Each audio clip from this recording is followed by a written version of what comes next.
Good morning, everybody. Lone Wolf Rick here, and it's time for another Sunday vlog.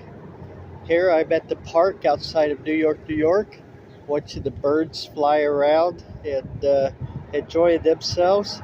It's going to be another hot day today. They're projecting getting up close to about 110 again today. So hope where you're at, it's like maybe the weather's a little bit better.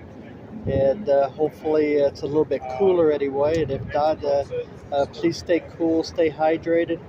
But for me right now, I'm just sitting here talking to you all, enjoying the day. I got my ice cold Dr. Pepper to start the morning.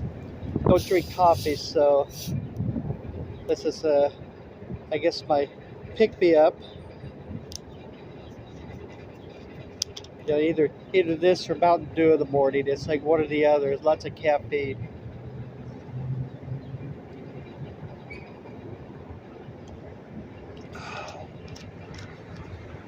There's a couple things that I want to talk to you about today. One of them is, it's like I had told you that after my stay at the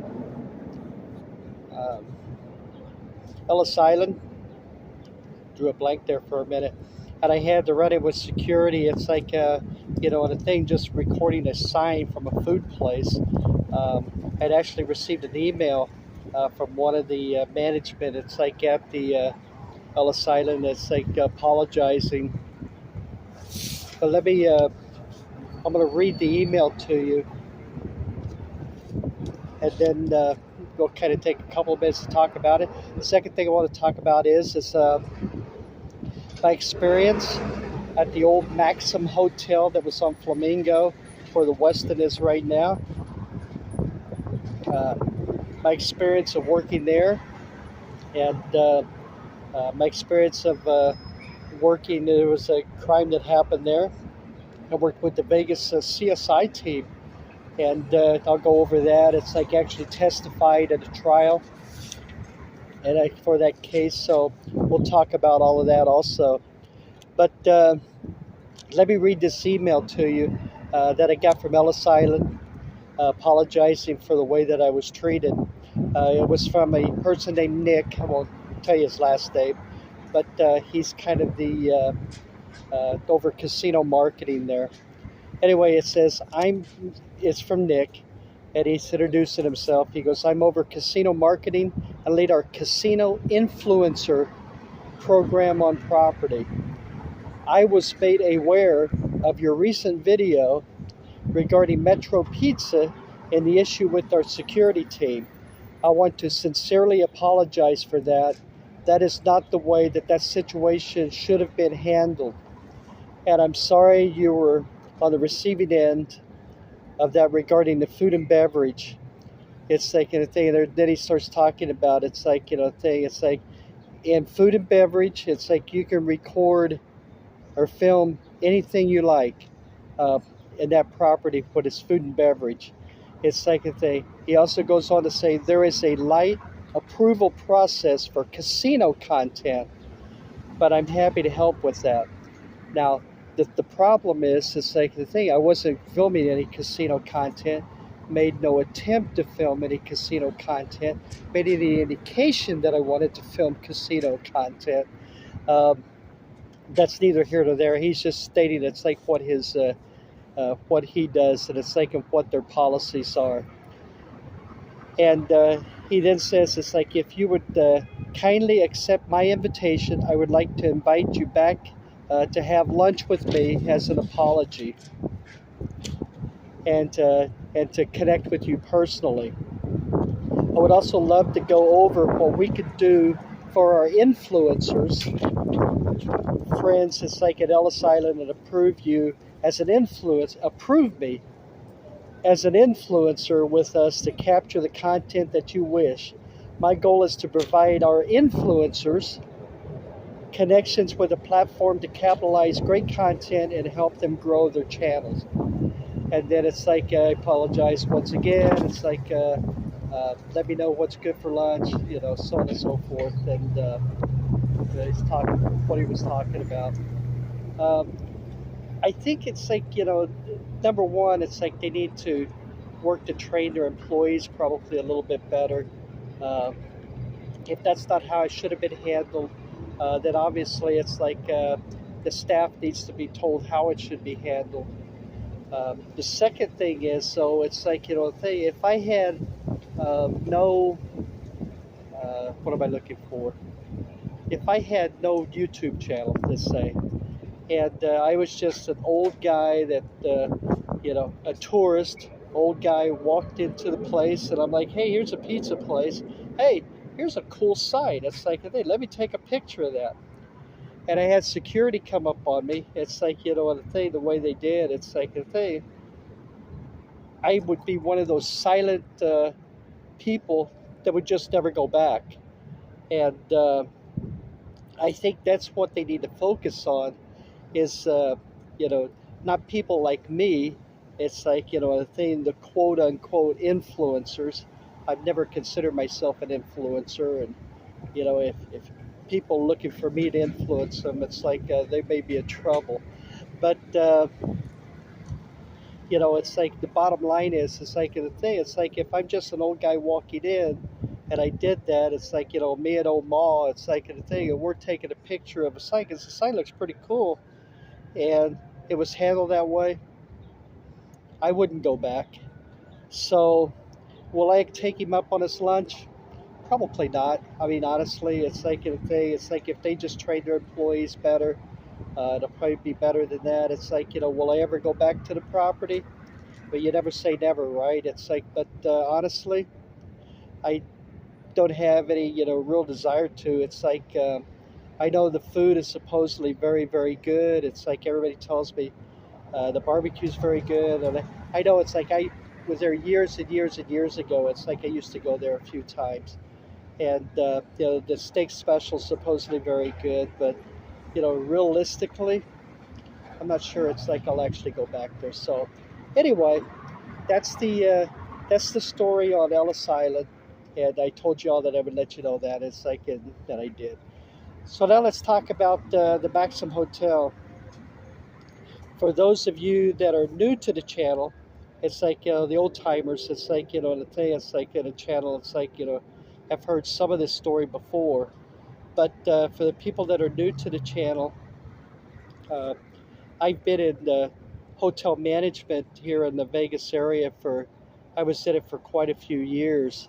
I worked out at Prim, and I was at the Prim Valley Resort. I was the director of hotel operations there. And I was there for over 10 years. I worked out at Prim.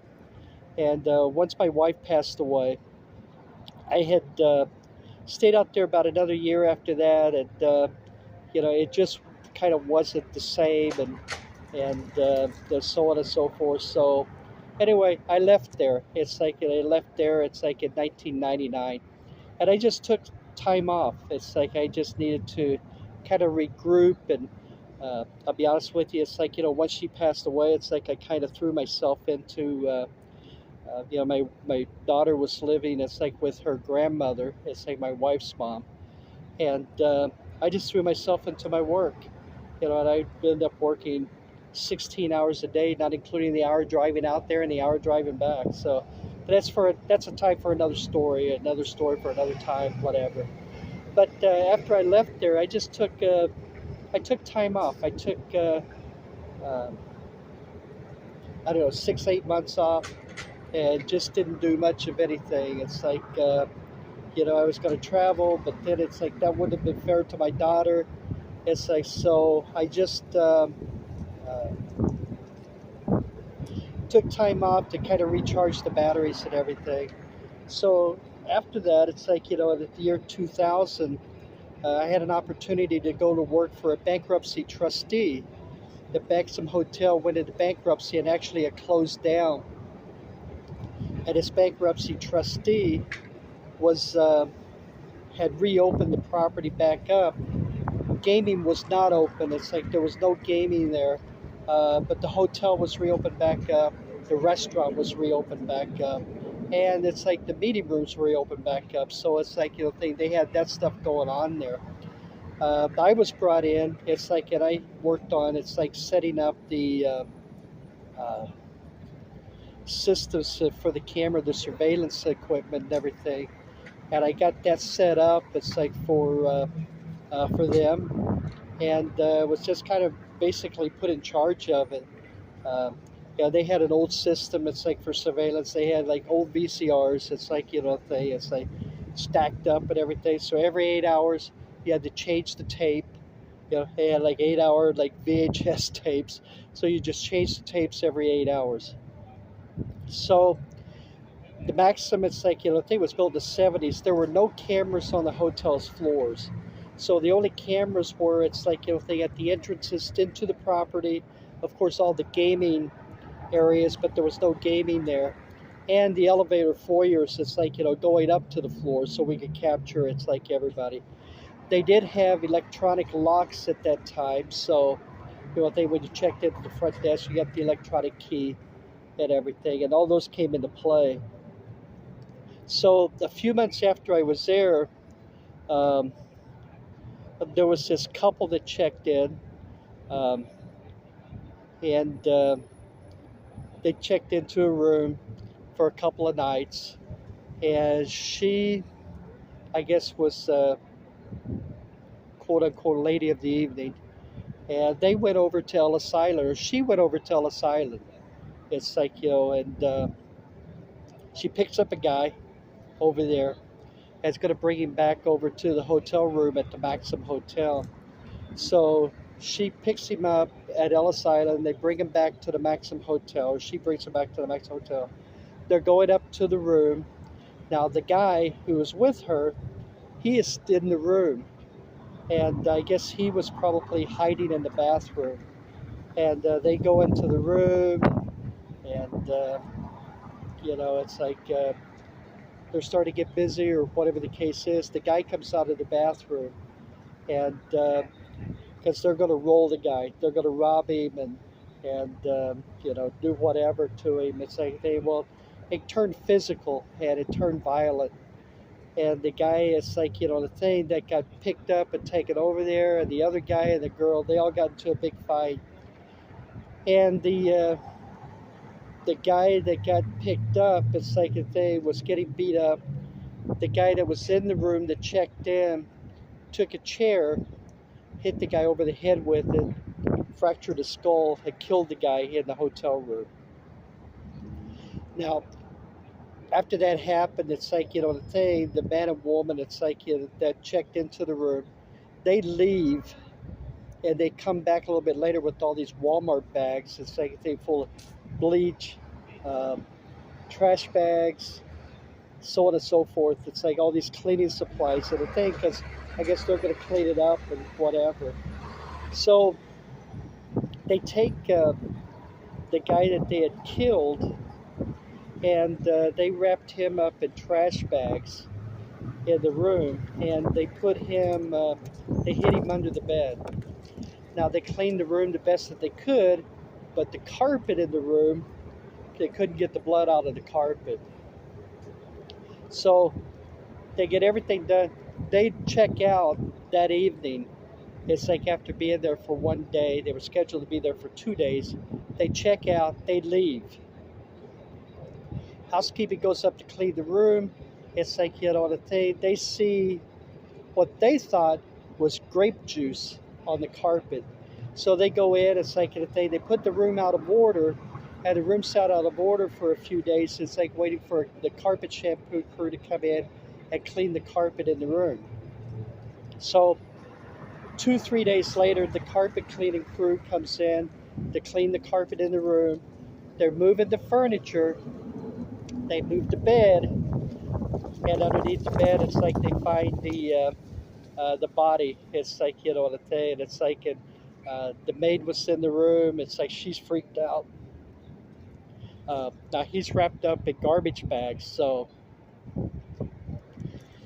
anyways, police were called, obviously, and CSI. It's like a thing. So they went in, and it's like a thing. And I actually went with them, the police, into the room where they're doing the ultraviolet light to see the blood spatter and everything in the room.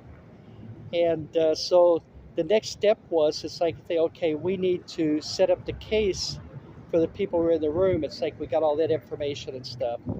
So I worked with the CSI people, and actually we watched hours of videos. It's like from the time the people checked in, every time the key was used in the room, we could run a report on that. See every time the key was used. Uh, they did a we did watched hours of video. It's like they tracked the movement of the people in and out. We got on film. It was like the thing, the girl coming back with the guy that she picked up at Ellis Island. The time they went up to the room, it's like, from coming in the front door to going to the elevator, getting on the elevator, and then when the key was used to go into the room, which was just like, a minute and a half later, basically. So we watched all the film, we did the reports. It's like a thing. It's like myself and one of the Vegas CSI guys. It's like so we kind of had that wrapped up pretty good.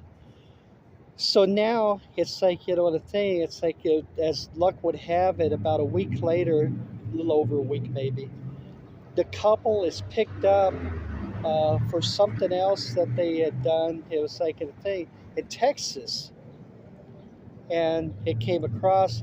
They were expedited back to Nevada. So now it's going to go to trial.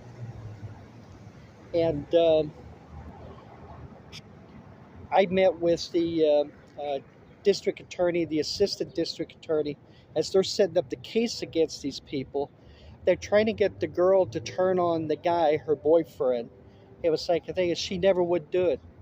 It's like neither one of them, the guy or the girl, ever turned on each other.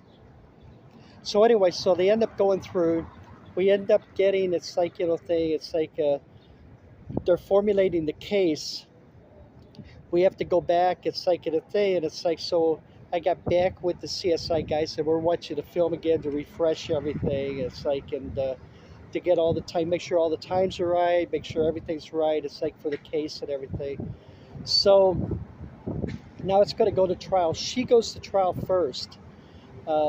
The district attorneys kind of, how they coach you. It's like they'll talk about, this is the questions we're going to ask you. It's like, thing, and we're going to ask you this. And, I mean, they didn't tell me what to say, obviously. It's like, the thing, but, I would tell her, there was questions like, do you recognize these videotapes? Yes. It's like, are these videotapes? It's like from the Maxim Hotel? Yes. It's like, do you recognize these reports?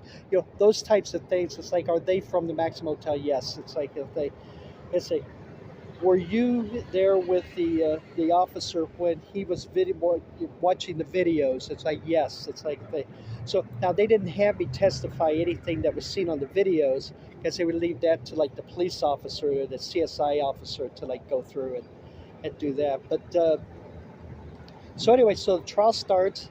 She's the first person on trial, and it's like in the day. So I'm testifying in this murder trial, and it's in got asked the questions that they were going to ask. It's like, do you recognize these? Blah blah blah. It's like the thing. So then it's like a defense turn, and it's like, and they had kind of told me, it's like, these are maybe some of the questions that the defense may ask you.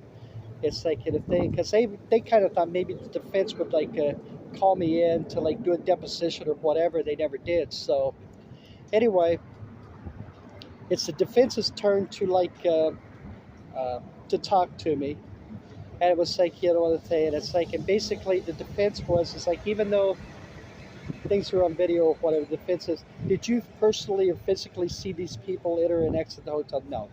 It's like, okay. And he only asked me two questions, and he goes, I have nothing else for this witness. And it was like, okay, so that was it. And she was found guilty of accessory to first-degree murder. And then the second trial happened, the second thing with the guy, and they still trying to get to work a deal with this girl, and she would not turn on the guy. It's like she wouldn't rat him out or put him under. So anyway, ended up, it's like the second guy, basically the same things. I'm asked the same questions or whatever, and testified in court, and did and the thing, and then the defense attorney, it's like cross-examination. He goes, I have no questions for this witness. and then that was it. So it was like, I did my part. He was found guilty of first degree murder and life in prison. And yeah, it was something else. It was like, the thing it took, the watching the videos and stuff. It was like the thing took the most time because they were developing the case basically. I mean, they had the body obviously, but it was like everything. It was like they had found. It's like, on the surveillance tapes and stuff. But that's my deal. It's like, the thing. It's like I got to work with the Vegas CSI. This is when CSI was kind of a big show. It's like, I mean, at that time it was like one of the more popular shows on TV. So I got to work with them. It's nothing like the TV show. At least that section wasn't anyway. And took a lot of time. It's like, the thing, developed the case, and the testimony of the trial stuff was just basically, a couple of hours. It's like, and that was it. That was done. That's my story of like working with Vegas CSI and testifying in a murder trial. So anyway, hopefully, if you haven't heard that story before, it was informative, entertaining maybe.